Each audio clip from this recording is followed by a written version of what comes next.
buzz is surrounding this film about the fact that it is your first family film, but I feel like when you look at your filmography, you've covered the theme of family so much, whether it's literal or mafia family. You got, you know, Raging Bull and Goodfellas and Mean Streets. So as a director, what is the difference in the approach for how you direct a film about a family versus how you direct a film for a family?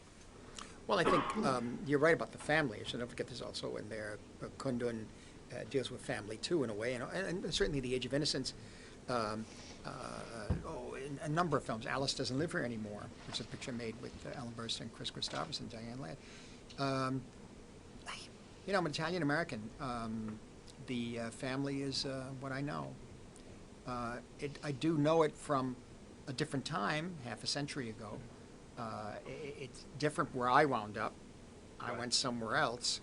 But the desire to have a family and the desire to be part of a family, I guess, has always been there.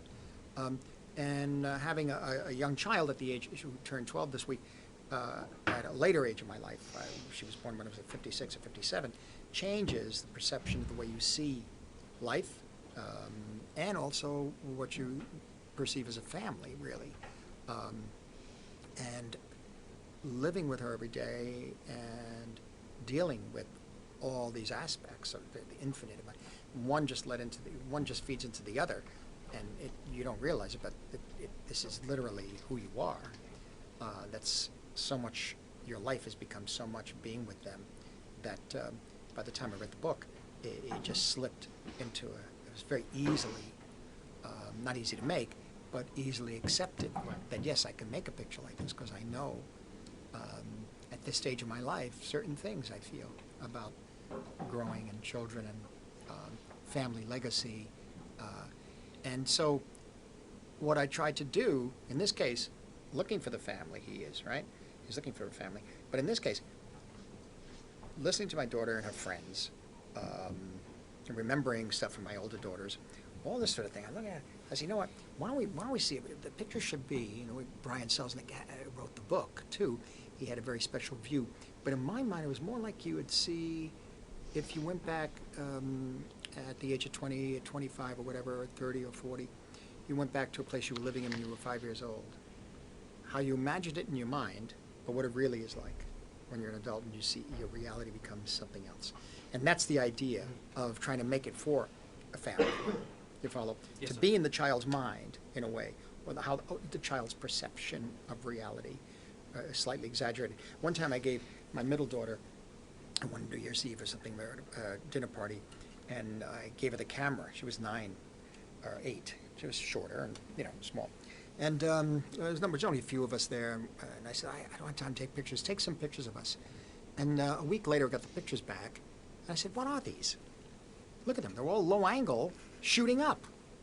I said, who did this? This is ridiculous. If you can't see anybody, you see the legs and the people. I said, this is how a child, you gave the camera to your daughter. Oh,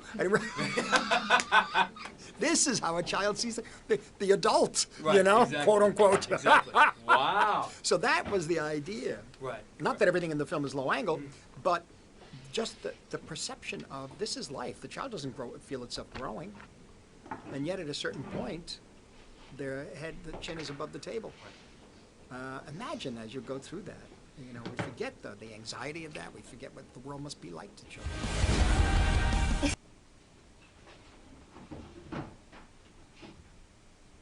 Taylor and the Monsterverse. Great line of the film where it says that happy endings only happen No, in you the should films, put it in your which I find ironic because a lot of characters in your films don't necessarily walk away with happy endings. No. Does the ending of a story, does leaving a character in a limbo make it harder for you to walk away from a film if knowing, okay, all those people for the rest of eternity are always going to be at that dark place where I left them? Not necessarily, because I think Especially because he's a midget. Well, he's giving him what's he gonna do about him? my feeling is that we enter in the middle Thank you. of something and we leave in the middle of something. Shut up. Life. Some of us get to see an ending, I wouldn't hand it in unless you want me to grade it. and most don't. We're just part of a little stream that seems to be going on as some sort of strange element that seems to be called time, whatever that is. And we just step in a little bit and step out. So, that's what we have to He's face. such a Jarvis and with Well, him. give me the raps. One of the single greatest songs of my life. I feel like they're just